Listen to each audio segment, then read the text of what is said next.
अतिशय प्रिय करुणा निधान की ताके युग पद कमल मनायो जासु कृपा निर्मल अति पायो बंदहुर पद पदम परागा शुरु सिंहासन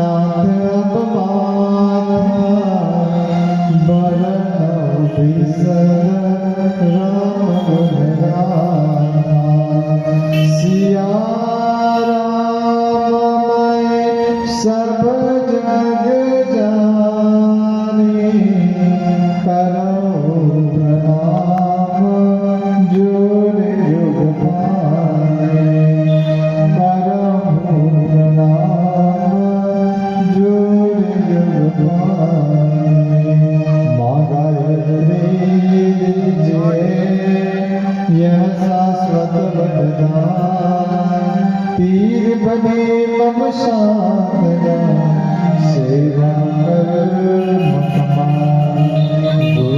गुरुता दीजिए हे पावन श्री राम जन जन में सुख चैन कबीर विश्राम सदा भवानी दायिनी शनमुख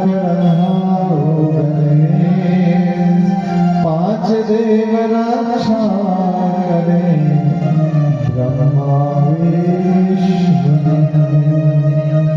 आधार शक्ति जगत जननी सद्गुरुदेवाय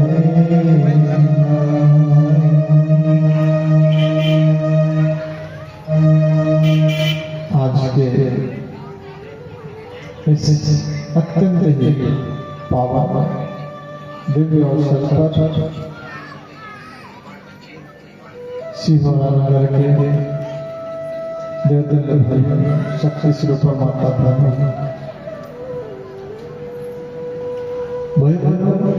विगत 3-4 दिवसों से हम कथा के इस पावन गंगा में स्नान कर रहे हैं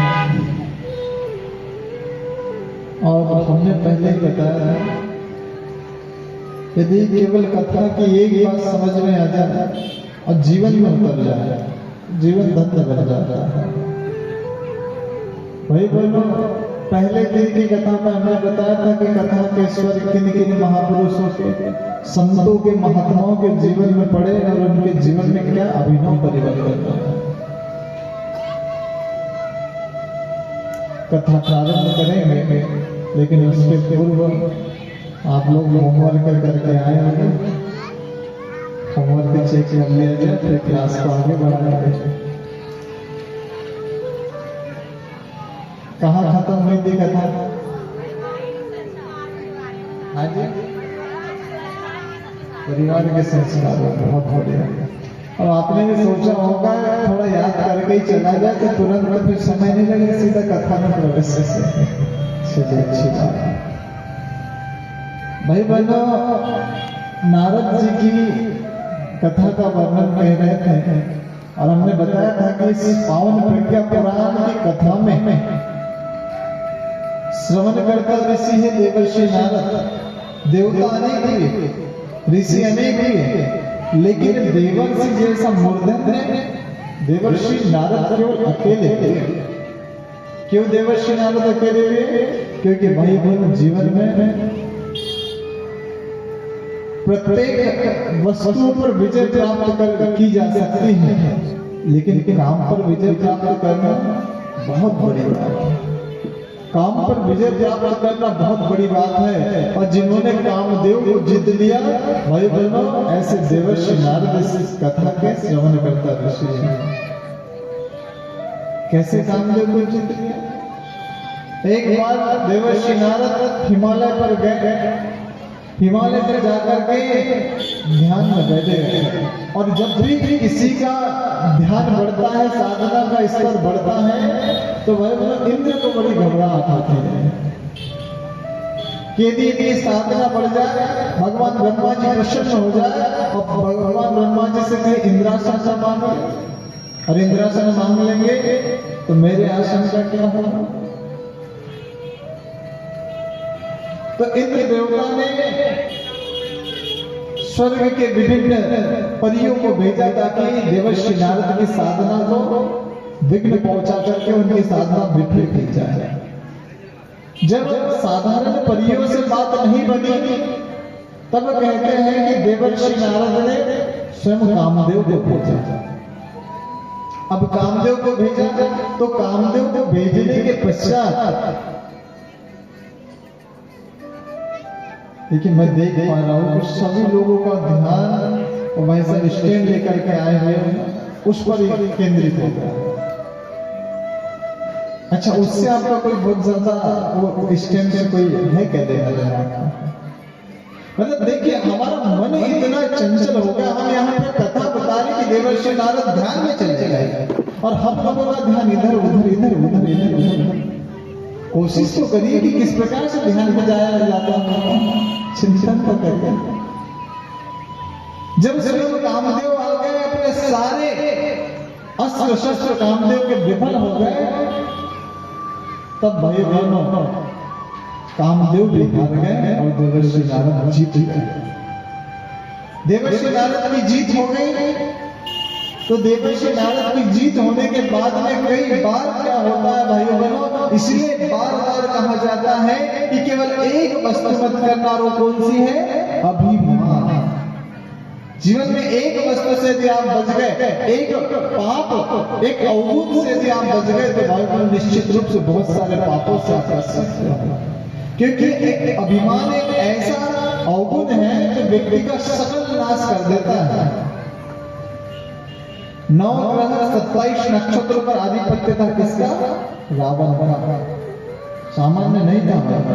9 ग्रह 27 नक्षत्रों पर आधिपत्य रावण का था। जिस समय मेघनाद उसका पुत्र जन्म लेने वाला था, सारे ग्रहों को कह दिया कि उच्च कक्षाओं में जाकर के बैठ जाओ, क्योंकि जब सारे ग्रह उच्च कक्षाओं में होते हैं तो उस समय जो भी संतान पैदा होती है वो बड़ी तेजस्वी, और भाई बहन उसको हरा पाना बड़ा कठिन होता है, अजीय संतान प्राप्त हो।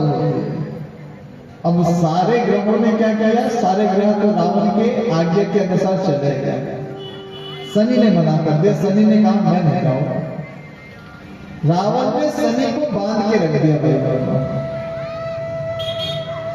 इतना महाप्रतापी रावण, और जब रावण को अभिमान हो गया था, तो आपको पता है कि रावण के साथ में पूरे कुल का नाश हो गया। अभिमानी तो था, और क्या। उसी प्रकार एक छोटा सा विकार, छोटी सी बीमारी गरुड़ जी को हो गई थी। गरुड़ जी को कौन सी बीमारी हो गई थी? गरुड़ जी पूछने गए भगवान से, ब्रह्मा जी से, शंकर जी से, बोले भगवान एक बात बताइए, जो भगवान शांताकार है, जो भुजग पे शयन करते हैं, जो स्वयं सर्प पे शयन करते हैं, क्या उनको भी नागपाश में बांधा जा सकता है क्या? चाहते तो शंकर जी भाई बहनों उनकी जिज्ञासा का शमन कर सकते थे, उनकी जिज्ञासा को शांत कर सकते थे, लेकिन वैसा नहीं किया। उन्होंने क्या कहा कि बोले आपके मन में जो जिज्ञासा है, आपके मन का जो प्रश्न है, आपके मन के प्रश्न का समाधान नीलगिरी पर्वत पर काकभूषुंडी जी युगों युगों से श्री राम कथा कह रहे हैं, वहां पर जाकर के होगा। क्यों? क्योंकि वहां जब गए तो वहां जाने के बाद में जो गरुड़ जी हैं वो पक्षियों के राजा हैं, पक्षियों के स्वामी हैं। और कौवा क्या होता है पता है? कौवा सबसे नीच जात का होता है पक्षियों में। पक्षियों में चांडाल कहा जाता है कौवे को। अब यहाँ पर व्यासपीठ पर विराजित है कौन? काकभूषुंडी जी। और श्रवण करता कौन है? गरुड़ जी। तब उन्होंने देखा कि जब कौवे जैसे चांडाल पक्षी पर भगवान कृपा करते हैं तो उनके मुख से श्री राम कथा का गुणगान निकलने लग जाता है। लेकिन भाई दोनों उनकी मति भ्रमित क्यों हो गई पता है? मति भ्रमित क्यों हो गई? बहुत ज्यादा किसी के साथ में रहना, किसी के एकदम नजदीक रहना, भाई बहनों की उसके वजह से हमें लगता है कि साहब इनसे ज्यादा तो हम मेहनत करते हैं, लेकिन फिर भी श्रेय और गुणगान ऐशोगान इनका होता है ना। टोली वाले हमसे पहले आ जाते हैं, हमारे बाद आ जाते हैं, उनको थोड़ी सी ज्यादा मेहनत करना पड़ता है। लेकिन भाई बहनों ऐसा नहीं है। सारे व्यक्तियों के अपने अपने काम बटे हुए हैं, सारे अपने अपने काम में निष्णात होते हैं। जब गरुड़ जी के मन में आया कि भगवान का नाग फांस से मैंने निकाला, तो भाई बहनों जो रात दिन जो भगवान विष्णु का वाहन है गरुड़, जब उसको ये रोग हो सकता है, उसको अभिमान हो सकता है कि भगवान ये जो राम अवतार में आए हुए हैं ये नाग फांस में बन सकते हैं, ऐसा हो सकता है क्या? तो वहां पर जाकर के फिर काकभूषुंडी जी जो कि पक्षियों के चांडाल कहे जाते हैं, वो जाकर के उनका अभिमान समाप्त करते हैं और सत्यान की बातें बताते हैं। वही एक छोटा सा अभिमान जब देवर्षि नारद के मन में आ गया कि साहब अब तो मैंने कामदेव पर विजय प्राप्त कर ली, देवर्षि नारद भय बन गए। कहाँ गए? सबसे पहले देवर्षि नारद के भगवान शंकर जी के पास। उन्होंने कहा कि साहब मैंने कामदेव पर विजय प्राप्त कर ली। उन्होंने कहा कि ठीक है, अच्छी बात है, लेकिन ब्रह्मा जी को मत बताना। क्यों मत बताना? उन्हें लगा कि ब्रह्मा जी को बताने के लिए इसलिए मना कर रहे हैं क्योंकि शायद हो सकता भगवान शंकर भी मेरे इस विजय से ईर्ष्या करने लगे हो। अब भगवान शंकर जी के पश्चात जब देवर्षि नारद उनके पास में गए, ब्रह्मा जी के पास में जाने के पश्चात उन्होंने बताया कि साहब मैंने कामदेव पर विजय प्राप्त किया। तब उन्होंने कहा कि बोले अच्छी बात है साहब, भगवान की कृपा है, भगवान शंकर जी के आशीर्वाद से कामदेव पर विजय प्राप्त कर ली, लेकिन किस किस को पता करके? बोले शंकर जी को बता दिया। बोले और? बोले बस आपको बताया। बोले ठीक है, दोनों को बता दिया तो बता दिया, लेकिन विष्णु जी को मत बताता। अच्छा, अब उन्हें लग रहा है कि ब्रह्मा जी भी मेरे विजय से ईर्ष्या करने लगे। अब भाई उन्होंने कहा कि चलो विष्णु जी को भी बताया जाए। विष्णु जी के पास में गए। विष्णु जी के पास में जाने के पश्चात क्या हुआ? विष्णु जी के पास में जाने के पश्चात उन्होंने सब कुछ बता दिया कि साहब ऐसा ऐसा मैंने कामदेव पर विजय प्राप्त कर ली। उन्होंने कहा कि ठीक है साहब, आपकी महत्ता अच्छी बात है, आपने कामदेव पर विजय प्राप्त कर ली, लेकिन विष्णु जी ने एक छोटी सी लीला कर ली। और वो कौन सी लीला? एक लीला का भयानक संसार बनाया। वहां से देवर्षि नारद गुजर रहे थे, और जब देवर्षि नारद वहां से गुजर रहे थे तो वहां पर जब देवर्षि नारद उस जगत को, उस संसार को देखने के मन से गए तो उन्होंने देखा कि चलो इस संसार में घूम करके आया जाए। वो गए और जाने के बाद में वो क्या देखते हैं पता है? एक राजा है और राजा अपने राजकुमारी का विवाह करवाना चाहते हैं, और इन्हें महात्मा जी समझकर, इन्हें संत बाबा जी समझकर इनसे कहा, रे बाबा जी इनका हाथ तो देखिए, इनका विवाह करना है, इनकी थोड़ी जन्म कुंडली बना करके दे दीजिए। जब देवर्षि नारद ने देखा तो देवर्षि नारद ने देखा, अरे शतो गुनी यह कन्या है, जो भी इसके साथ में ब्याह करेगा उसको ब्रह्मांड में कोई पराजित नहीं कर सकता। और ये कन्या नहीं, ये तो साक्षात लक्ष्मी है। इसके साथ में जो वर्ण करेगा उसके पास में सुख समृद्धि है, वैभव, किसी प्रकार से कोई कमी नहीं होगी। क्यों ना इसके साथ में विवाह मैं ही करूं। देखो भगवान कैसे अभी जाकर के बता रहे थे, भगवान मैंने कामदेव पर विजय प्राप्त कर ली है। भगवान ने छोटी सी परीक्षा ले ली, चलो कामदेव पर विजय प्राप्त करिए, परीक्षा पास करो। मन के भीतर आ गया किस कन्या से क्यों न मैं ही विवाह कर लूं। गए भगवान के पास में, बोले भगवान ऐसा रूप दे दो, ऐसा रूप दे दो, ऐसा रूप दे दो, इतना सुंदर रूप दे दो कि जिस कन्या को मैं देख करके आया हूँ वो कन्या केवल मेरे ही गले में माला डाले। भगवान जी ने काय का मुंह दे दिया, काय का बंदर, काय का बंदर का मुंह दे दिया। अब इन्हें देवर्षि नारद को लगा कि जो भगवान ने मुझे रूप दिया है इससे सुंदर रूप तो कुछ हो नहीं सकता। वहां फिर और अकड़ करके खड़े हो गए, अरे भगवान ने रूप दिया है, ये कन्या तो मेरे ही गले में माला डालेगी। अब भाई बहनों कहते हैं कि वहां पर भगवान विष्णु का एक सौंदर्य रूप आया, साक्षात भगवान विष्णु आए। और भाई बहनों जब लक्ष्मी जी आई, वे लक्ष्मी जी कौन थी? लक्ष्मी जी साधारण नहीं है, ये भाई बहनों समुद्र मंथन में से निकली देवी है। और भगवान विष्णु के गले में लक्ष्मी जी ने माला डाल दी और सारे के सारे लोग भगवान देवर्षि नारद के चेहरे को देख करके हंसने लगे। उन्होंने कहा कि मेरे चेहरे को देख करके क्या हंसते हो? बोले साहब आप एक काम करिए, थोड़ा दर्पण में अपना चेहरा देख लीजिए तो थोड़ा तनिक सुंदरता का पता चल जाए।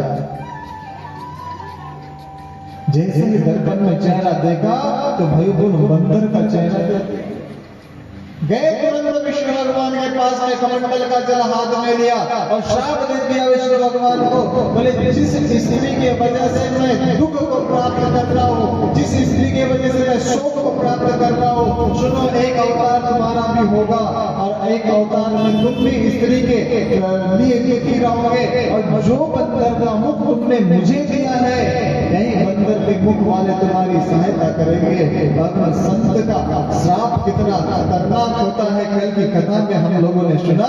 और आज की कथा में भी देवर्षि नारद का श्राप जब भगवान विष्णु को लगा तो त्रेता युग में राम अवतार लेना पड़ा और माता सीता के रूप में उनको दुखी होना पड़ा। और माता सीता को लाने के लिए उन्हीं बंदर के मुख वाले हनुमान जी, नल, नील, अंगद इत्यादि बंदरों ने भगवान की सेवा करी। संत की सेवा विफल नहीं जाती, संत की सेवा विफल नहीं जाती। और संत जब आशीर्वाद दे दे तो वो भी विफल नहीं जाता, और संत जब श्राप दे दे तो उसको भी विफल, दुनिया में कोई ताकत नहीं है कि उसको विफल कर सके। ऐसे संत ईश्वर के व्यक्ति जब देवर्षि नारद इस संसार में आए तो इस संसार में आकर के उन्होंने हॉस्पिटल देखा, मन प्रसन्न नहीं हुआ। उसके बाद में उन्होंने सोचा अरे स्कूल विद्यालय तो विद्या के केंद्र होते हैं, विद्यालयों में चलना चाहिए, तो विद्यालयों में गए, मन प्रसन्न नहीं हुआ। उसके बाद में उन्होंने सोचा कि क्यों न मंदिरों में चलना चाहिए। मंदिर में जब देवर्षि नारद पहुंचे तो देवर्षि नारद मंदिर में पहुंचने के पश्चात क्या हुआ भाई बहनों? देवर्षि नारद जब मंदिर में पहुंचे तो उन्होंने देखा कि यहाँ पर एक भक्त राम जी का पूजन कर रहा है। उनके मन में बड़ी प्रसन्नता हुई, अरे चलो कहीं तो इस कलियुग को दूर करने का कोई तो भक्तिमय वातावरण इस मंदिर में निर्मित है। देवर्षि नारद बाहर खड़े हो गए, भक्त पूजा करके मंदिर के बाहर निकला।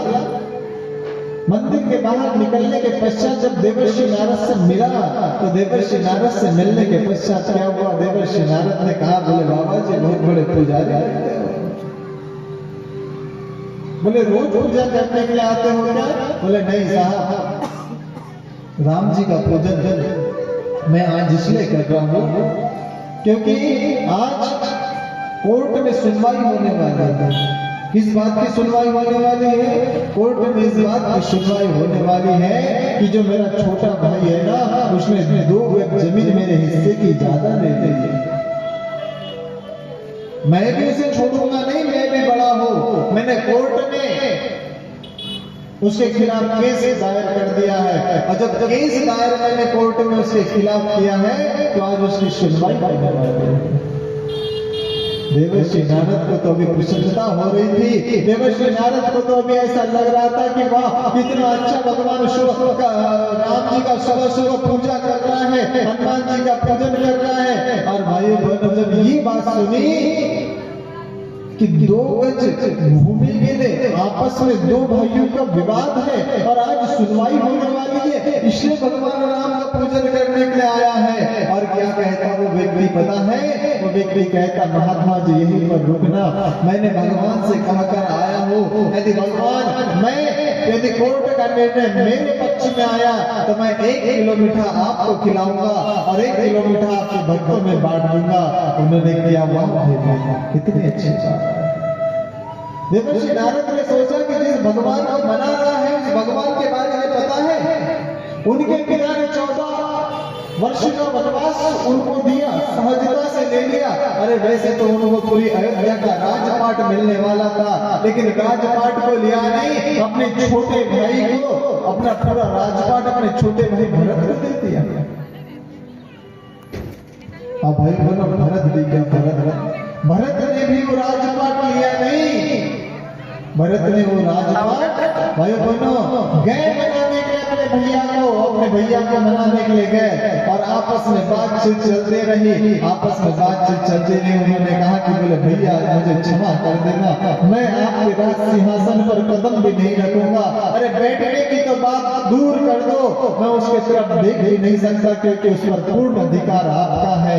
भाई बहनों बड़ी बातें हुई, लेकिन उन्होंने कहा कि भरत यदि इस बात को मैं स्वीकार करता हूँ तो प्रजाजन मुझे कहेगी, संसार मुझे कहेगा कि पिता के जाने के पश्चात पिता के आज्ञा का पालन 2 भाइयों ने नहीं किया। तो बोले भैया बस एक काम कर दीजिए, एक चरण पादुका आपकी मुझे दे दो, इस चरण पादुका को ही आपका प्रतीक रूप मानकर आपके राज सिंहासन पर रखूंगा और उसी को भगवान श्री राम की छवि उसमें देख करके राजपाट का संचालन करूंगा। और वास्तव में क्या रामचरितमानस, क्या रामायण। आज क्षमा करना भाई बहनों, हम रामायण तो पढ़ रहे हैं, सुंदर कांड तो पढ़ रहे हैं, अखंड रामायण तो पढ़ रहे हैं, लेकिन रामायण पर्याप्त न पढ़ना, उस सांचे में ढलना होगा और चले राम के पद चिन्हों पर अब इतिहास बदलना होगा। क्योंकि भाई बहनों रामचरितमानस से हम लोग सीखे कि माताएं होती कैसे है, रामचरितमानस से हम लोग सीखे कि भ्राता का प्रेम होता कैसा है, रामचरितमानस से हम लोग सीखे कि पति पत्नी आपस में होते कैसे है। और जिस दिन रामचरितमानस की ये महत्ता, जिस दिन रामायण की महत्ता, जिस दिन भगवान श्री राम का आदर्श गौरव गरिमा में प्रसन्न हमारे जीवन में उतर जाएगा तो निश्चित रूप से हमारे घर के बेटे रामकृष्ण गौतम गांधी के जैसे होते हुए चले जाएंगे। कौन कहता है कि इस धरती पर रामकृष्ण गौतम गांधी पुनः नहीं आ सकते? मैं निवेदन करना चाहता हूँ भाई बहनों आपसे, यदि राम को इस धरती पर पुनः लाना है तो माता ध्यान दे इस बात को, अपनी कौम को माता कौशल्या के जैसा बनाना होगा। आज एक बहन का 55वां संस्कार हुआ, कल भी संस्कार जितने होंगे वो कल भी संपन्न होंगे। आज हम लोग चर्चा करते हैं कि आज के बच्चे कितने बिगड़ गए। आज बच्चा पैदा होता नहीं है, अभी उसका एडमिशन भी नहीं हुआ है, अभी वो प्राइमरी में भी नहीं गया, नर्सरी में भी नहीं गया, तुरंत मोबाइल लेता है, तुरंत प्ले स्टोर कहाँ है उसको पता है, तुरंत पबजी गेम कहाँ है उसको पता है, तुरंत फ्री फायर गेम कैसे खेलना वो पता है, तुरंत कार्टून कैसे खेलना है वो पता है। और भाई बहनों जब पहले बच्चा रोता था तो पड़ोसी के दादा पड़ोसी के दादी हमारे घर के दादा दादी उसको समझाने के लिए गलियों में निकल जाते थे, लेकिन आज बच्चा रोता है तो उसके सामने मोबाइल को परोस दिया जाता है। और सबसे बड़ी विडंबना और सबसे बड़ा दुर्भाग्य का विषय तो ये है मेरे भाइयों बहनों कि हमें लगता है कि बच्चे को भी एबीसीडी भी नहीं आते, मोबाइल चलाना कैसे सीख गया। अब हम बताते हैं कौन सा संस्कार का दर्शन है। बच्चा पेट में था, 9 महीने तक पेट में रहा। अब जब 9 महीने तक बच्चा पेट में रहा तो 9 महीने तक बच्चा पेट में रहा तो भाई बहनों माता जी ने क्या किया, खाना बनाया, खाना परोसा, नित्य क्रियाकर्म सारा का सारा काम किया। उसके बाद जब भी आराम करने का अवसर मिला, अतिरिक्त मोबाइल चलाने के दूसरा कोई काम नहीं किया। क्षमा करेंगे मेरी माता। अब दूसरा कोई काम नहीं किया तो भाई बहनों, उसका दर्शन, उसका ज्ञान, उसका विज्ञान आपके पेट में जो पल रहा है बच्चा, उसके ऊपर पड़ा। आप जो खाते हो वो आपके बच्चे को मिलता है, आप जो पीते हो आपके बच्चे को मिलता है। तो आप जैसा सोचोगे बच्चे पे असर नहीं पड़ेगा क्या?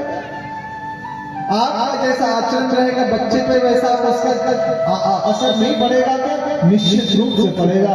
इसलिए भाई बहनों, हम लोग विशेष रूप से भी अपने घर के बच्चों को रामकृष्ण गौतम गांधी बनाना चाहते हैं, हम अपने बच्चे को यदि राम बनाना चाहते हैं, तो मैं निवेदन करना चाहता हूं कि माताओं को अपना कौशल्या जैसा त्याग, कौशल्या जैसे विष्णु भगवान की उपासना, साधना, आराधना को अपने जीवन में उतारना पड़ेगा।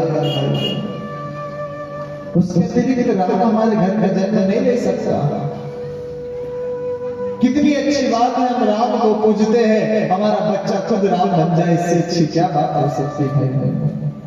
कृष्ण को पूजते तो है, लेकिन कृष्ण की माता जो देवकी थी, भाई बहनों, कितना कष्ट सहन किया होगा उस मां ने। विचार करके देखिए, जब ब्रह्मांड से आकाशवाणी हुई थी कि अरे देवकी तेरे गर्भ में 8वें संतान के रूप में भगवान कृष्ण जन्म लेने वाला है, कृष्ण कंस ने कारावास में डाल दिया था। उनने कहा कि साहब मुझे मत मारिए, मैं तुमसे वादा करती हूँ कि एक संतान को मैं तुम्हारे के सामने ला करके दे दूंगी। भाई बहनों, देवकी ने, अरे हमारे बच्चे को एक छोटा सा कांटा गड़ता है तो हमारे दिल में दर्द होता है। मेरे भाई बहनों, अपने 7 संतान को कंस के हाथों मरता हुआ देखा। भाई बहनों, बस एक भरोसा था, एक अटूट विश्वास था कि जब भगवान ने कहा कि मैं तेरे घर पर जन्म लूंगा, तो भाई बहनों, जिस पुत्र को हम कांटा गड़ते हुए नहीं देख सकते, वो देवकी ने भाई बहनों अपने 6 पुत्रों को मरता हुआ देखा। उसके बाद में 8वां पुत्र श्री कृष्ण के रूप में उनके घर पर जन्म हुआ। क्या प्रबल पुरुषार्थ था भाई बहनों, क्या कष्ट कठिनाइयां झेली थी देवकी ने। संत महात्मा ऐसे जन्म नहीं लेते मेरे भाई, तपना पड़ता है, तितिक्षा की कसौटी में अपने आप को कसना पड़ता है। और जब तितिक्षा की कसौटी पर व्यक्ति अपने आप को कसता है, तो भाई बहनों, स्वामी विवेकानंद जैसे बेटे को पैदा करना है तो माता भुवनेश्वरी जैसे अपने कोख को निर्माण करना पड़ता है। महात्मा गांधी जैसे बेटे को यदि पैदा करना है तो माता पुतली बाई जैसे अपने कोख को निर्माण करना पड़ता है, तब जाकर के हमारे घर के बेटे आते हैं। इसलिए तो कहा गया है कि रामायण पर्याप्त न पढ़ना, उस साचर में ढलना होगा और चले राम के पद चिन्हों पर अब इतिहास बदलना होगा, अब इतिहास बदलना होगा। आइए गीत के माध्यम से हम लोग श्रवण करने का प्रयास करते हैं कि रामायण केवल पढ़ने मात्र से कुछ नहीं होगा, केवल पेज को पलटाने मात्र से कुछ नहीं होगा, रामचरितमानस की पूजा करने मात्र से कुछ नहीं होगा। आज भाई बहनों, रामचरितमानस के एक चरित्र को अपने जीवन में उतार यदि हम लिया जाए तो निश्चित रूप से भाई बहनों हम लोगों का उद्धार हो सकता है, हम लोगों का कल्याण हो सकता है। अच्छा, एक बात बताइए, रामायण जीवन जीने की बात है, रामायण जीवन जीने का एक माध्यम है। डॉक्टर के पास हम लोग गए, डॉक्टर से कहा कि डॉक्टर साहब ये बीमारी हो गई है, ठीक हो जाए। डॉक्टर ने कहा कि ठीक है, आप ये दवाई ले जा लो और ये दवाई से आपकी बीमारी ठीक हो जाएगी। ठीक, अब आपने वो दवाई लाई और दवाई लाने के बाद में कहाँ रख दी? अपने घर पर। अब क्या कर रहे हैं, वो दवाई को देवालय में रखकर 2 अगरबत्ती रोज सुबह शाम जमा रहे हैं, दीपक भी लगा दे रहे, प्रणाम भी कर ले रहे, बहुत भी लगा दे रहे। तो दवाई की पूजा करने से आपका रोग ठीक हो जाएगा? ये रामचरितमानस, श्रीमद् भगवद गीता से प्रज्ञा पुराण कथा, अपने जीवन जीने की बातें हैं। अरे हमारे अमर ग्रंथ है, सद ग्रंथ, इनकी पूजा पूजा करना अच्छी बात है, लेकिन इसको खोल करके पढ़ करके जीवन में उतारना तो उससे भी अच्छी बात है। ये औषधि है जीवन जीने की। इस औषधि को जब जीवन में व्यक्ति उतारता है उसका जीवन धन्य बन जाता है। मेरे भाई बहनों, आइए रामायण पर्याप्त न पढ़ना, उस साचे में ढलना होगा और चले राम के पद चिन्हों पर। अब इतिहास बदलना होगा, अब इतिहास बदलना होगा। सुंदर से गीत को हम लोग श्रवण करते हैं।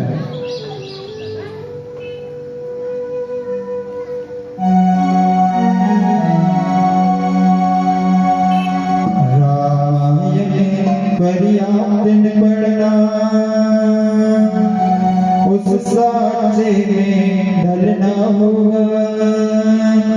चले राम के पद चिन्हों पर अब इतिहास बदलना होगा, अब इतिहास बदलना होगा। रामायण पर्याप्त न पढ़ना उस साचे में ढलना होगा।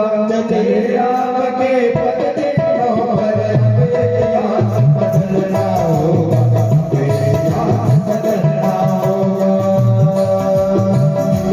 सब लोग गाने बजाते रहेंगे।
उस साक्ष्य में ढलना होगा और चले राम के पद चिन्हों पर अब इतिहास बदलना होगा। क्योंकि भाई बहनों, अब यदि हम लोग नहीं बदले, भगवान दोबारा समय देगा या नहीं देगा इसकी कोई गारंटी नहीं, कोई गारंटी नहीं। हम लोग चिंतन करके देखे, विचार करके देखे, मृत्यु कैसे होती पता है आप लोगों को? मृत्यु को देखा है किसी से? हाँ, मृत्यु किसी की हुई उसको देखा है? देखा है? जब मृत्यु होती है ना मेरी बहनों, तो व्यक्ति जब मरता है, ध्यान देना, शरीर जैसा कि वैसा यथावत बना रहता है, मुंह जैसा कि वैसा रहता है, बोलता नहीं और खाता नहीं, दो काम नहीं करता ना मरने के बाद। मुंह जैसा है वैसा ही रहता है, मरने के बाद ना बोलता है और नहीं खाता है। आंखें जैसे कि वैसे रहती है, आंखें कहीं जाते नहीं है, लेकिन एक काम करना बंद कर देती, वो कौन सा? आंखें ना देखती है, नहीं पहचानती। मृत्यु के पश्चात मुंह जैसा कि वैसा रहेगा, ना खाएगा ना बोलेगा, आंखें जैसे कि वैसे रहेगी, देखेगी नहीं। हाथ जैसे कि वैसे रहते हैं, उठते नहीं है, काम करते नहीं है, और ये पैर जैसे कि वैसे रहते हैं, चलते नहीं है।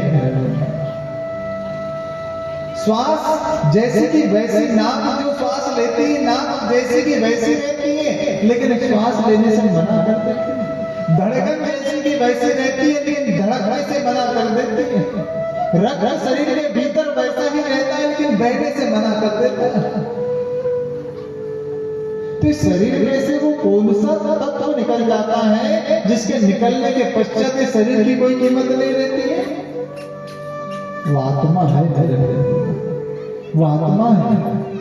और वो आत्मा जिस दिन हमारे शरीर में से निकल जाएगी तो वह अपने शरीर की कोई कीमत नहीं रहेगी। मुंह जैसा कि वैसा रहेगा, बोलेगा नहीं, आंखें जैसे कि वैसे रहेगी, देखेगी नहीं, ये कान जैसे कि वैसे रहेंगे, सुनेंगे नहीं, ये हाथ जैसे कि वैसे रहेंगे, उठेंगे नहीं, और ये पैर जैसे कि वैसे रहेंगे, चलेंगे नहीं इस शरीर में से, क्योंकि वो आत्मा निकल गई। तो वो आत्मा होती कैसे है, दिखती कैसे है? वो आत्मा है लेकिन दिखती नहीं है। तो जब दिखती नहीं तो होगी नहीं। भाई बोले वो आत्मा है, श्वास ले रहे हैं, दिख रही है, ऑक्सीजन ले रहे हैं, दिख रहा है, कार्बन डाइऑक्साइड छोड़ रहे हैं, दिख रहा है, इस पृथ्वी के भीतर गुरुत्वाकर्षण है, वो दिख रहा है नहीं मेरे भाई। तो जो श्वास ले रहे हैं इसका मतलब कि ऑक्सीजन नहीं ले रहे हैं क्या? ले रहे हैं लेकिन दिख नहीं रहा। उसी प्रकार वो आत्मा भी है लेकिन दिखती नहीं है, उसी प्रकार वो परमात्मा है लेकिन दिखता नहीं है। बिन मुख चले सुने बिनु काना, कर बिनु कर्म करे विधिनाना। बिना मुख के बोलता है, ये हम बोल रहे हैं, ये कौन है? ये उन्हीं का मुख है। आप जो बैठे हैं ये कौन है? ये उन्हीं का मुख है। क्योंकि भाई बहनों, ये हजारों हाथों के माध्यम से वो काम करता है, हजारों मुखों के माध्यम से वो बोलता है, क्योंकि ये जो आत्मा है तो उसी परमात्मा का एक अंग है मेरे भाई बहनों। बारिश होती है, आप लोगों ने देखा होगा, बारिश होती है, बारिश जब होती है तो विभिन्न नदी नालियों में पानी आ जाता है। विभिन्न नदी नाले जाकर के, जैसे नर्मदा जी की बात कर ले, नर्मदा जी में हमारे गांव शहर का पानी जाकर के इकट्ठा होता है।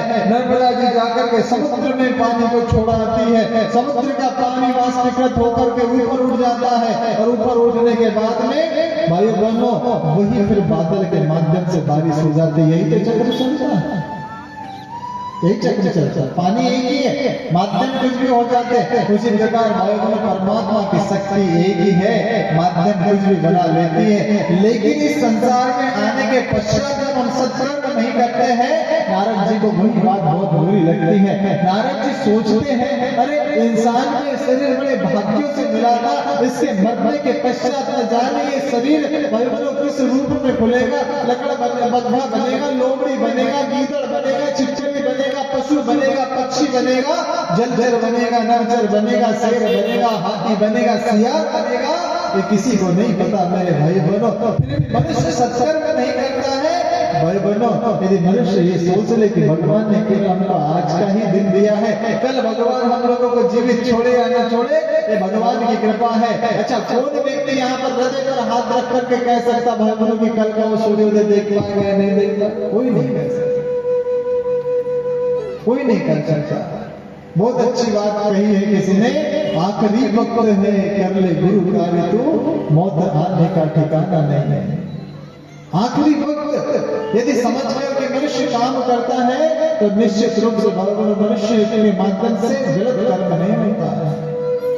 श्रेष्ठ कर्म करना है तो आज ही के वक्त को आखिरी वक्त मान करके हम लोगों को करना पड़ता है। क्यों? वो इसलिए मेरे भाई बहनों, क्योंकि परमात्मा ने जो समय दिया इसका क्षण क्षण का सदुपयोग होना चाहिए, क्षण क्षण का सदुपयोग होना चाहिए। बहुत अच्छा गीत है, हम लोग आपको सुनाते हैं, आखिरी वक्त है कर ले गुरु कार्य तू, मौत आने का कोई ठिकाना नहीं है। आज है जिंदगी, कल रहे न रहे, जिंदगानी का कोई ठिकाना नहीं है। आइए सुंदर से गीत को हम लोग श्रवण करते हैं। आखिरी वक्त है कर ले गुरु कार्य तू, आखिरी वक्त है कर ले गुरु कार्य तू, मौत आने का कोई ठिकाना नहीं, मौत आने का कोई ठिकाना नहीं। आखिरी वक्त है कर ले गुरु कार्य तू, आखिरी कर ले गुरु कार्य तू, मौत आने का कोई ठिकाना नहीं, मौत आने का कोई ठिकाना नहीं।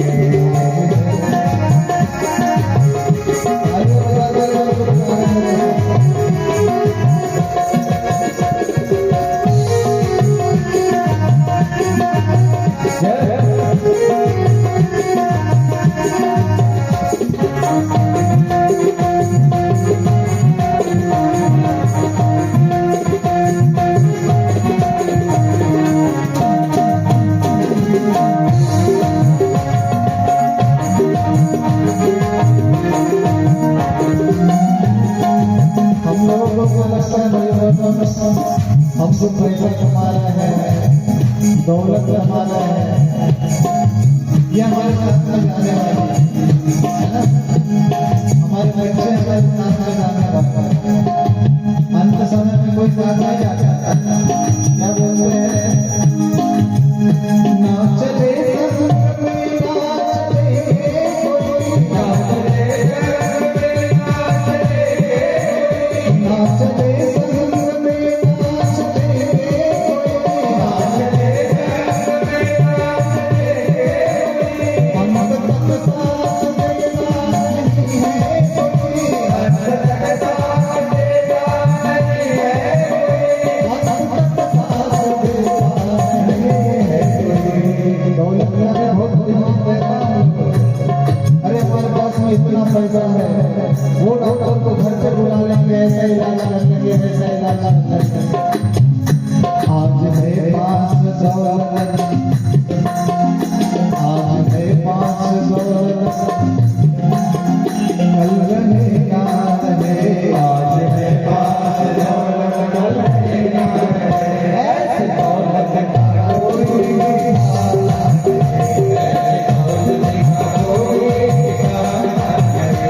आखिरी वक्त है कर ले गुरु कार्य तू, आखिरी वक्त है कर ले गुरु कार्य तू, मौत आने का कोई ठिकाना नहीं, मौत आने का कोई ठिकाना नहीं। आगे जिंदगी कर रहना नहीं, आगे जिंदगी कर रहना नहीं, जिंदगानी का कोई ठिकाना नहीं, जिंदगानी का कोई ठिकाना नहीं।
मतलब नहीं है।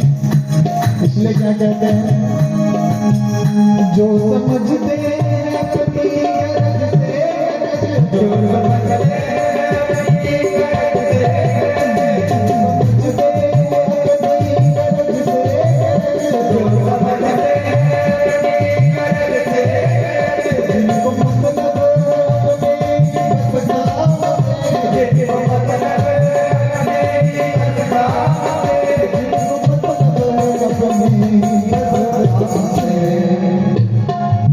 कितने लोग हो गए जो घर घर में आराम कर रहे हैं, टीवी देख रहे हैं, मोबाइल चला रहे हैं, कथा सुनने के लिए उनके पास टाइम नहीं है।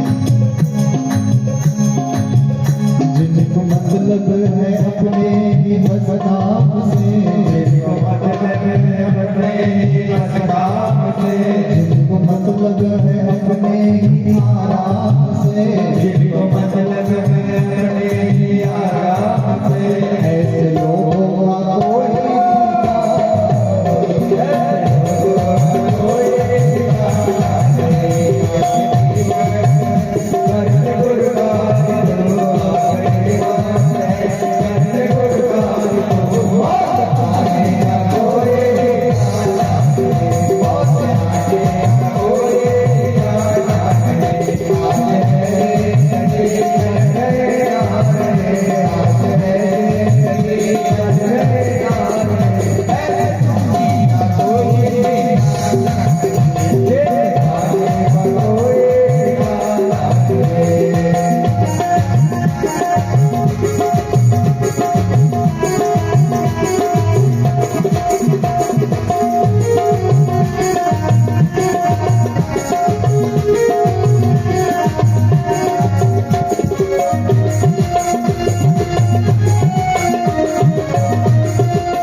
बड़ी बड़ी जब परमात्मा की कृपा होती है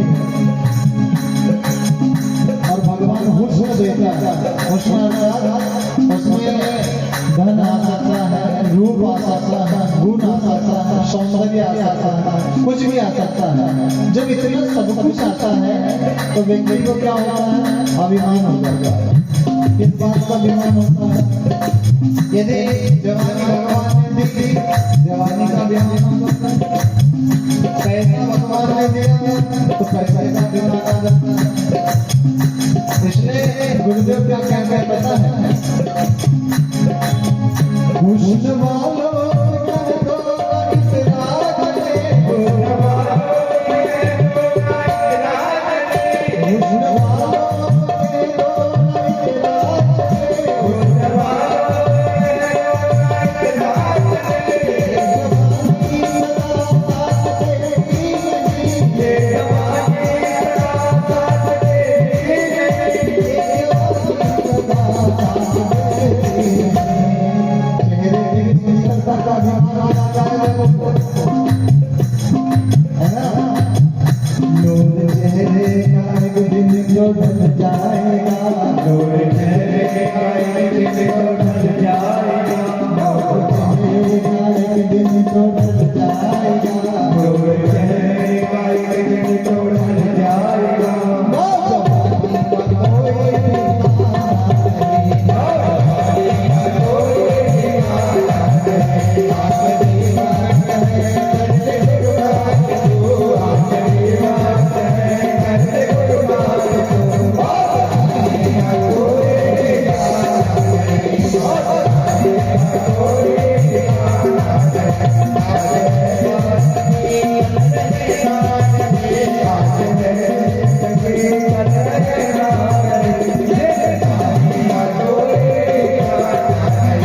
भी वक्त है, कर ले गुरु कार्य। मौत आने का कोई ठिकाना नहीं। जब मौत आती है ना भाई, जब भगवान चेकआउट का नोटिस देता है तो फिर हमारी किसी की चलती नहीं है। इसलिए जब तक भगवान ने समय दिया है कोशिश करिए। 24 घंटा तो भगवान ने दिया, अब 24 घंटे में से क्या थोड़ा सा समय भगवान के लिए नहीं निकाल सकते? और यदि भगवान के लिए समय व्यक्ति निकालता है तो निश्चित रूप से उसकी झोलियां भर जाती है। मेरे भाई, झोलियां भर जाती है। भगवान के पास में सूत्र चलता है एक, भगवान को दो थोड़ा सा, भगवान बदले में देता है बहुत सारा। माता पृथ्वी के गोद में एक दाना डालते हैं, बदले में 100 दाने माँ पृथ्वी हम लोगों को देती है। भाई माता पृथ्वी रखती है क्या? माता पृथ्वी नहीं रखती है। एक हवन सामग्री भावना पूर्वक भाई बोलो जब यज्ञ में डाली जाती है, जिस देवी देवताओं के आहुति के नाम से डालती है, व्याप्त ब्रह्मांड में शक्ति को भाई स्वीकार हो जाती है। हवन अपने पास में आहुति को रखता नहीं है। भाई बनो देवताओं के पास में कौन सा सूत्र चलता है? देवता लेता है हमारी भावना को, लेता है हमारी श्रद्धा को लेता है। जब हमारी श्रद्धा हमारी भावना अच्छी होती है तब भाई दोनों भगवान सबरी के घर जाने में भी शर्म नहीं करता, संकोच नहीं करता है। कहते हैं कि जब सबरी को उसके गुरु मतंग ऋषि ने बताया, अरे शबरी तेरे भाग्य को मैं देख रहा हूँ, तेरे भाग्य इतने सुंदर है कि तेरे घर पर एक दिन भगवान श्री राम आएंगे। पूछा नहीं कब आएंगे, पूछा नहीं, केवल विश्वास किया कि गुरु की वाणी है, झूठ हो नहीं सकती। लग गई भाई बनो उस दिन से। अरे पूजा जानती नहीं हो, पाठ आता नहीं है, चालीसा पता नहीं है, यज्ञ हवन आता नहीं है, कैसे भगवान की पूजा करूं? गुरु ने कहा बस बेटा तुम्हें एक काम करना, जिस रास्ते से तेरे घर पर भगवान आएंगे उस रास्ते पे फूलों को बिछाना, उसी रास्तों को निहारते रहना, एक न एक दिन तेरे घर पर भगवान आएंगे। ये सबरी कौन थी भाई बहनों? ये सबरी वही थी जब कहा जाता है कि आदिवासी समाज में होने के वजह से उसके घर पर चलन थी, किसका विवाह होने वाला था, तो जब विवाह होने वाला था तो बहुत सारे भैंसों को लाया गया, भैंसों को लाया गया। अब अपने सखी से पूछा, बोले इतनी सारी भैंसों को क्यों लाया गया? बोले कल तेरी शादी है तो कल तेरे शादी में जो बारात आने वाली है, इन भैंसों को काट करके उनका मांस उनको खिलाया जाएगा। सबरी के मन में संतत्व वाला भाव जागृत हुआ। उसने सोचा कि यदि मेरे विवाह के वजह से इतने सारे भैंसों का बलिदान दिया जाए तो मुझे वो विवाह स्वीकार नहीं है। रातों रात अपना घर छोड़ करके भाई बनो भैंसों को पहले गई, कोठे में जाकर के उस सारे भैंसों को मुक्त किया। मुक्त करने के बाद में सारी भैंसों को भगा दिया और सारे भैंसों को भगाने के वजह से सबरी ने संकल्प लिया कि यदि केवल मेरे विवाह के वजह से यदि इतने सारे भैंसों का बलिदान दिया जाएगा तो मुझे पशु बलि स्वीकार नहीं है। इससे अच्छा है कि मैं जीवन भर विवाह नहीं करूं। और वो सबरी भाग के घर कहाँ चली गई? मतंग ऋषि के आश्रम में चली गई। मतंग ऋषि ने कहा सबरी मैं तेरे सौभाग्य को देख पा रहा हूँ, तेरे घर पे एक दिन भगवान आएंगे। और जब भगवान आएंगे तो उस दिन से भाई बहनों सबरी रास्ता देखती रही। और जब सबरी रास्ता देखती रही तो क्या हुआ पता है? एक दिन भगवान उसके घर पर आए। भगवान जब उसके घर पर आए तो भगवान उसके घर पर आने के पश्चात तो समझ नहीं पाई, क्योंकि गुरु ने बताया नहीं था कि भगवान दिखेंगे कैसे। बताया था भगवान का स्वरूप बताया नहीं था। उसे लगा कि कोई महात्मा जी आए हैं मेरी हंसी ठिठोली करने के लिए, क्योंकि बहुत सारे महात्मा जी आए। अरे सबरी तेरे घर पर भगवान आएंगे, तू अनपढ़ सबरी, तू जात की भिल्ली सबरी, तेरे घर पर भगवान आएंगे। हम वेद पाठी ब्राह्मण, हम वेद पाठी पंडित, हम वेद पाठी विद्वान, हमारे घर पर भगवान कभी नहीं है, तेरे घर पर भगवान आएंगे। लेकिन गुरु की वाणी को धर्म मिथ्या नहीं समझा। गुरु की वाणी को उसने सोचा कि मेरे गुरुदेव कहकर गए हैं तो निश्चित रूप से सत्य कहा होगा। जब भगवान आए उन्होंने कहा कि साक्षात तेरे घर पर भगवान श्री राम आए हुए हैं। जब श्री राम आए सबरी भगवान प्रसन्नता के मारे पागल हो गई। और जब प्रसन्नता के मारे पागल हो गई तो फिर क्या हुआ पता है आपको? कोई भी जब अतिथि आता है तो उसका आतिथ्य किया जाता है। चाय पानी नाश्ता दूध पकोड़े भाजी बड़ा आलू समोसा, ये तो बाद में क्या खिलाए, मेहमान आए, सबसे बड़े मेहमान आए भाई बनो। समय बेर के सीजन का था, सबरी तुरंत बाहर जाकर के देखने लगी क्या खिलाओ भगवान आए हुए हैं। तुरंत बेर को तोड़ करके लाए, लेकिन भाई बनो नागपुरी बेर खाने की यदि हरा भी बेर खिलाएंगे तो मीठा लगेगा।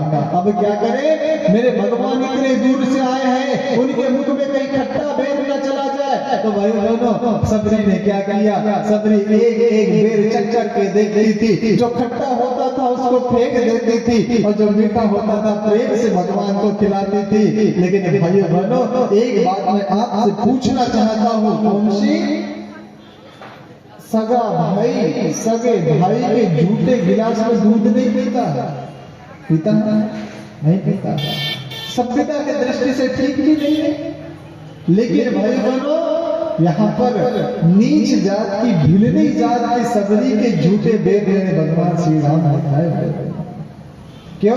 क्योंकि भगवान पदार्थों का भूखा नहीं होता है, भगवान भावनाओं का भूखा होता है। उन्होंने ये नहीं देखा कि सबरी झूठे बेर खिला रही है, मीठे बेर खिला रही है। उन्होंने देखा कि सबरी का भाव ये है कि मेरे भगवान के मुंह में कहीं खट्टा बेर न चला जाए, तो एक एक चक्कर के देखती है, और जो खट्टा बेर होता है सबरी फेंक देती है, और जो मीठा बेर होता है उसको प्रेम से खिलाती है। और भगवान भाई को झूठे मीठे बेर नहीं देखते, सबरी की भावना को खाते हैं। वही तो हुआ जब श्री कृष्ण भगवान शांति प्रस्ताव लेकर के गए। दुर्योधन ने प्रस्ताव रखा कि चलो मेरे घर 56 प्रकार का 17 भोजन कराऊंगा।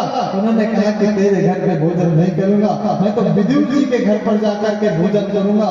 तो विदुर जी के घर पर भोजन करने के लिए गए, और जब विदुर जी के घर पर भोजन करने के लिए गए तो विदुर रानी भगवान को केले खिला रही थी। विदुर जी दूर से देख रहे थे, अरे भाग्यवान क्या खिला रही हो?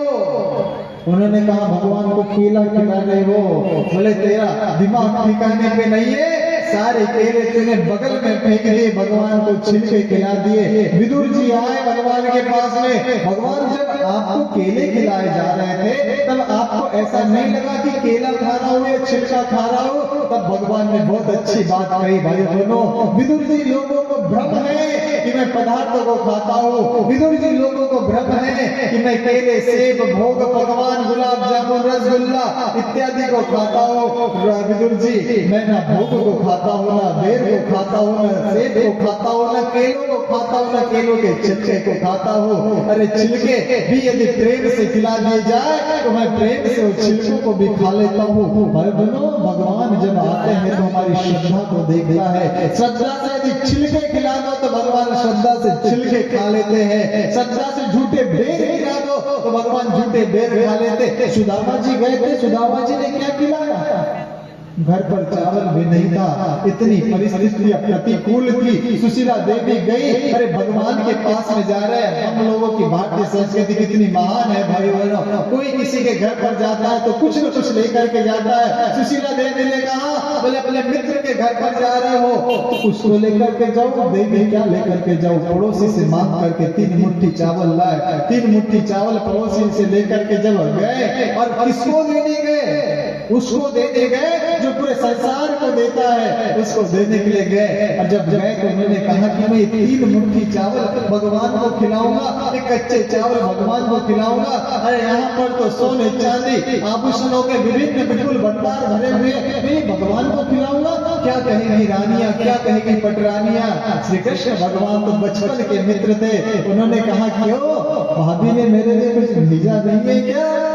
भाई बहनों, शर्म के मारे, संकोच के मारे तो सुदामा जी पीछे पोटली को छिपा रहे हैं, छुपा रहे हैं पोटली को ताकि दिख न जाए। क्या कहेगी? तब भाई बहनों श्री कृष्ण भगवान ने कहा कि बोले सुदामा जी तुम्हारी आदत छुपाने की अभी गई नहीं है। बचपन में भी जब गुरु माता ने चने दिए थे वो भी अकेले खा लिए थे, और आज भाभी ने जो भेजा है वो भी आपको अकेले खाने का मन है क्या? तुरंत भाई बहनों पोटली खींची, और पोटली खींचने के पश्चात क्या हुआ पता है? एक मुट्ठी कच्चा चावल जब भगवान ने खाया, एक लोग का स्वामी सुदामा जी को बना दिया। दूसरा मुट्ठी जब चावल खाया, दूसरा लोक का स्वामी सुदामा जी को बना दिया, और तीसरा मुट्ठी खाने ही वाले थे। तब तक देवियां बड़ी समझदार होती है, देवियों ने सोचा कि तीसरा मुट्ठी भी खिला दिया तो 3 लोक के स्वामी तो सुदामा जी बन जाएंगे, तो हम लोग कहाँ जाएंगे। अब भाई बोलो, देवी ने कहा कि बोले भाभी ने भेजे हुए चावल खुद ही खा लोगे, हमें कुछ नहीं दोगे। तुरंत श्री कृष्ण भगवान के हाथ से भाई बहनों वो चावल लिए और सारे देवियों ने मिल बांट करके खा लिए, ताकि 3 लोक का स्वामी न बना पाए, 2 लोक का स्वामी बना दिया। भगवान जब आता है मेरे भाई बहनों, मांगता कोई बहुत बड़ी चीज नहीं है, किस श्रद्धा भाव से हम लोगों ने दिया है, किस भावना से हम लोगों ने दिया है, किस समर्पण भाव से भगवान को हमने दिया है, बस यही देखता है। एक शिष्य था, पूछने लगा गुरु जी से, बोले गुरुदेव एक बात बताइए, भगवान का जो हम भोग लगाते हैं, लड्डू लगाते हैं, मेवा लगाते हैं, या जो भी भोग लगाते हैं, बोले भगवान एक बात बताइए, भगवान खाता है या नहीं खाता है। मैं आपसे पूछना चाहता हूँ, खाता है या नहीं खाता, बताइए। जब तक नहीं बताओगे तब तक हम कथा नहीं बताएंगे। तो माता जी तो पूरे आत्मविश्वास से हाथ ऊपर हिला रही है, हाँ भूख नहीं लगाती हो, हाँ जब भगवान खाते हैं तो फिर जैसा कि वैसा नैवेद्य गायब क्यों नहीं हो जाता, जैसा कि वैसा क्यों रहता है। भगवान गणेश जी को हमने लड्डू का भोग लगाया है ना, अब लड्डू का भोग लगाया तो वो लड्डू का भोग जैसा कि वैसा रहता, फिर हम लोग या तो गौ माता को देते थे या स्वयं सेवन कर लेते थे। पहले भगवान का प्रसाद है, क्यों एक हाथ यदि चूहे ने आकर के खा लिया तो हम नहीं कह सकते लौकिक चूहे में, हाँ। तो भाई बोलो, यही प्रश्न एक शिष्य ने कहा गुरु जी से, बोले गुरुदेव एक बात बताइए, भगवान को हम भोग लगाते हैं तो भगवान खाते हैं या नहीं खाते हैं। गुरुदेव ने कहा कि बेटा एक बात मैं बताऊंगा तुझे, पर एक बात समझ ले, कौन सी, ये 4 संस्कृत की पंक्तियां मैं तुझे दे रहा हूं, इसको कंठस्थ कर ले, कंठस्थ करने के पश्चात मैं तुझे बताऊंगा। एक किताब दे दे, किताब के पहले प्रश्न में 4 पंक्तियां थी, सारी की सारी कंठस्थ कर ली। अब जब कंठस्थ कर ली, अगले ही दिन गया शिष्य गुरुदेव के पास में और गुरुदेव को सारी पंक्तियां बता दी। अब सारी पंक्तियां बता दी तो पंक्तियां बताने के पश्चात क्या हुआ, गुरुदेव ने पूछा बेटा पंक्ति कहने से याद करी थी, ध्यान से पूछना, जिसका भगवान भोग नहीं खाते आज शाम से ही खाने लगेंगे, हाँ आज शाम से, जिनने इधर उधर ध्यान दिया उसका भगवान भोग नहीं करेगा। तो भाई बनो, अगले के दिन शिष्य गुरुदेव आपने जिस पुस्तक में से मुझे याद करने के लिए संस्कृत की पंक्तियां कही थी वो मुझे याद हो गई। बोले अच्छा बता बेटा, बता दी सारी की सारी। बेटा याद करने से करी थी गुरुदेव, आपने जो पुस्तक थी उसमें से करी थी। बेटा तो जो याद करी थी वो पंक्तियां किताब में यथावत बनी है, तेरे मस्तिष्क में चली गई, तो किताब में से हट गई क्या, किताब में से मिट गई नहीं, गुरुदेव वो तो जैसी की वैसी बनी है। बोले बस बेटा ऐसे ही भगवान भोग लेते हैं, जिस प्रकार किताब में लिखा हुआ जैसा कि वैसा रहता है, व्यक्ति जिस श्रद्धा भाव और समर्पण से उसको याद करता है वो याद होकर उसके मस्तिष्क में चला जाता है। लेकिन किताब की पंक्तियां जैसे कि वैसी यथावत बनी रहती है, ठीक उसी प्रकार भगवान को भोग लगाया हुआ जैसा कि वैसा यथावत बना रहता है। जिस श्रद्धा से, जिस भावना से, जिस समर्पण से, जिस लगन से, जिस मन से भाई बहनों हमने भगवान को भोग लगाया होता है, भगवान अपने मस्तिष्क में रख लेता है और कहता तेरा भोग तू ही ले जा। कितना भोग होगा, भोग प्रतीक मात्र है, उसके माध्यम से भगवान हमारी श्रद्धा को खाता है, हमारी भावना को खाता है। और जब श्रद्धा भावना हमारी अच्छी होती है तो निश्चित रूप से भाई बहनों भगवान हमारे घर घर चले आते हैं। इसलिए जब नारद जी ने पूरा संसार का व्यतिरेक देखा, नारद जी ने कहा कि कहीं भी मुझे उस समय दिखाई नहीं देता है जिसकी मैं कल्पना करके आया था। सेव तो हो जाएंगे। अब भाई बहनों, उन्होंने कहा कि जिस भगवान ने समस्या पैदा की है, जिसका ये संसार है, उसी के पास में हमें चलना चाहिए। अब उसके पास में चलना चाहिए तो कहते हैं कि नारद जी भगवान विष्णु जी के पास में जा रहे हैं। अब विष्णु जी के पास में जा रहे हैं, भाई बहनों, एक बहुत बड़ी विशेष बात याद रखना, यदि आप जीवन में कोई कष्ट होगा,